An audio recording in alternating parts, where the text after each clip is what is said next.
gardeners, welcome to today's video. Today we're going to be talking about leopard geckos, which are some of the most popular geckos in the entire hobby, and they deserve all of the popularity because these geckos are amazing. So today we're going to be talking about some of the misconceptions regarding leopard geckos because sometimes people think things about them that just aren't true.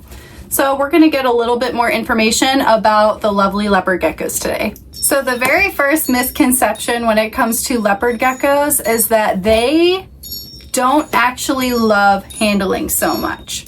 So I actually just put kiwi back because just like the first misconception on the list today, is that leopard geckos are actually not a huge fan of handling. So one of the main things that everyone recommends leopard geckos for, especially for beginners, is the fact that they are good with handling, and they can be. They can be very tolerant and they're not really jumpy. They don't move super fast, although they can if they want to get away.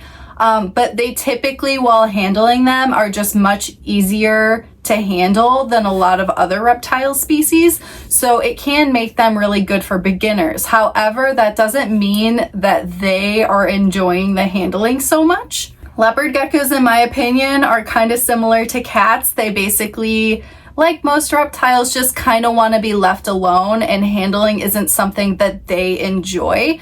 They can tolerate little handling sessions here or there, but it's not something that they're ever going to really be getting anything out of it and enjoying it. It may cause them some stress to be out and to be handled. So it's not something that you want to be doing all of the time. But I feel like there's a lot of emphasis on how great they are for handling compared to a lot of other reptiles. But it is important to keep in mind that you shouldn't be doing it 24/7 with a leopard gecko because it's not something that they're usually going to be enjoying, and it can cause them some stress. The second misconception about leopard geckos is that since they're a small gecko, they do not need a lot of space.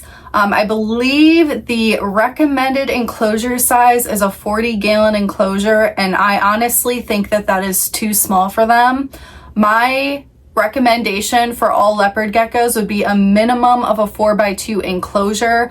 I personally have a 4x2x16 enclosure from Zen Habitats, and I think that it is the most perfect size enclosure. I wouldn't want anything larger or smaller than that for a leopard gecko. It gives them so much space. It's technically either 75 or 80 gallons worth of space, and it gives them a lot of opportunity for roaming around. You can add a lot of different hides, a lot of different climbing features. There's so much opportunity for enrichment. And even if the gecko is small, these geckos are very active geckos. They will utilize the entire enclosure that you give them. So I personally think that a 40-gallon is just not sufficient enough.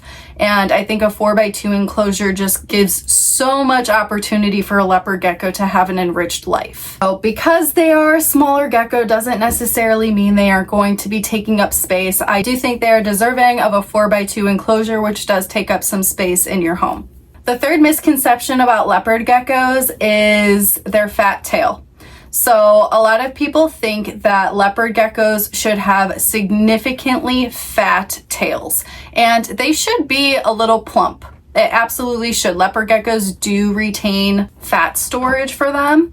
So, and that is something that naturally their body does. And so a healthy looking leopard gecko will have a little bit of a plump tail. However, you don't want it to be excessively fat and plump, which I feel is what most people expect with leopard geckos, but that can actually be a sign of obesity in a leopard gecko. So you don't want them to be very, very, very chunky tails. You do want there to be a little bit plump shape, but you don't want it to be too drastic. So that's just something to keep an eye on. And if you are unsure, of course, you can go see an exotic vet to make sure that your reptile is a healthy weight.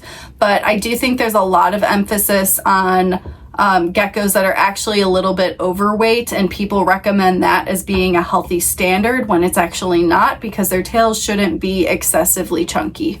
There's another species of gecko, the African fat tail gecko. They have a little bit more of a chunky tail naturally, and that's how they're supposed to be, but leopard geckos should be a little bit slimmer than that. The next misconception is that leopard geckos are not good climbers. People would not expect leopard geckos to be that great of climbers, especially with their body type. They just don't really look like they would be suitable for climbing. They're nothing like an arboreal gecko.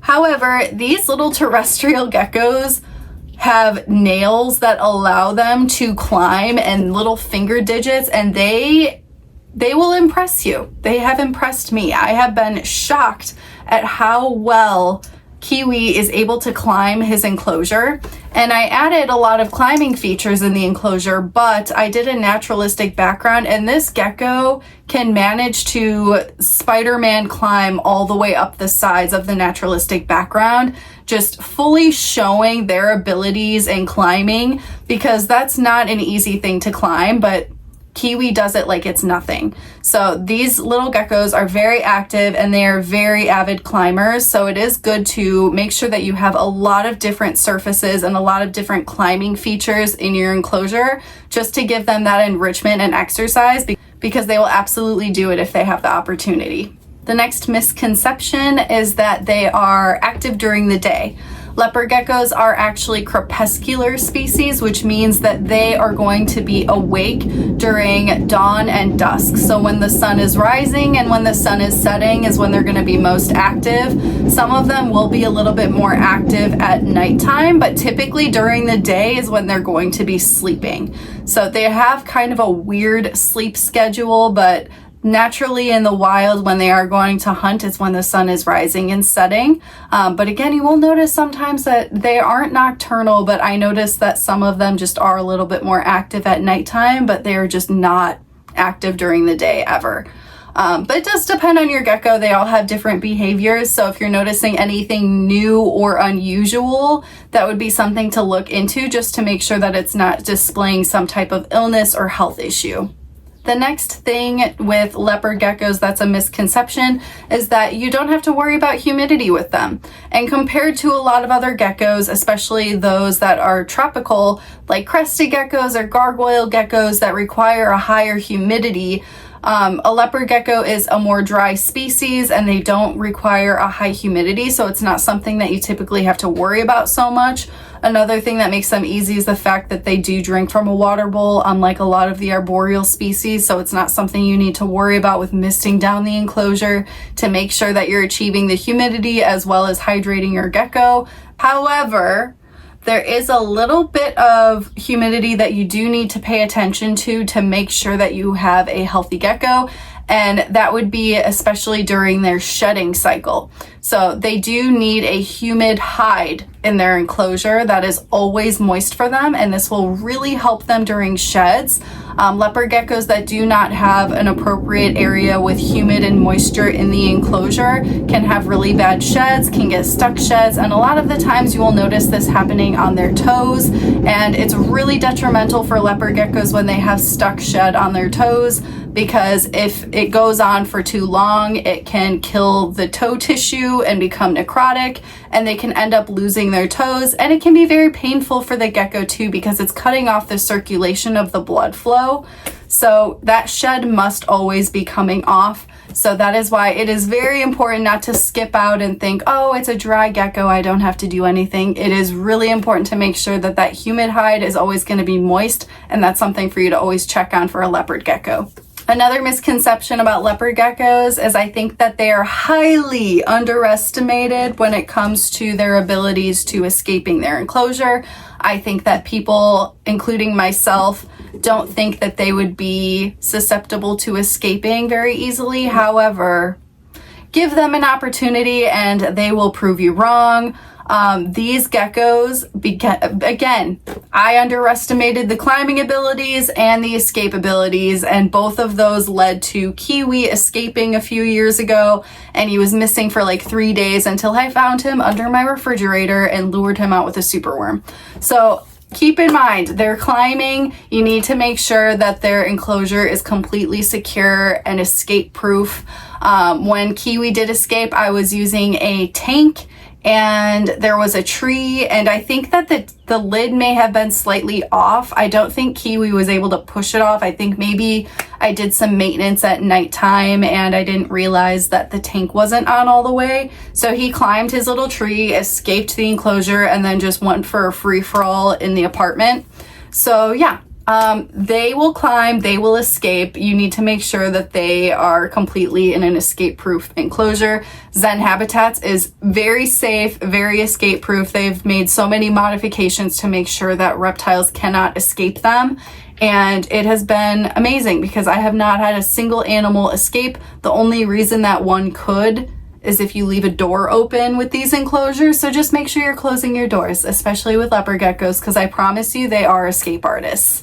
And the last thing that I think is a misconception about leopard geckos, I think a lot of people think that leopard geckos are boring. I don't know if it's because they're way too mainstream and way too popular, but these geckos are popular for a reason. Not only are they great for beginners and helpful for people that are just getting into the hobby and learning about reptiles and how to properly care for them, but these geckos are just overall a great time. They have wonderful personalities. They are so fun to watch hunt. They have the cutest facial expressions, in my opinion, especially when they're hunting. Their eyes just look so huge and cartoonish, and they are just so much fun to observe. So I think that they are a lot of fun. They come in a lot of different morphs. I think that they are very interesting. And again, I think people have just seen them for so long that they're kind of bored of them now. I don't think I could get bored of Kiwi's cute little face. Seeing him always brings happiness to my life, and I don't think they're boring. So yeah, leopard geckos deserve all of the hype, all of the love. They are amazing reptiles, and they are certainly not boring in my book.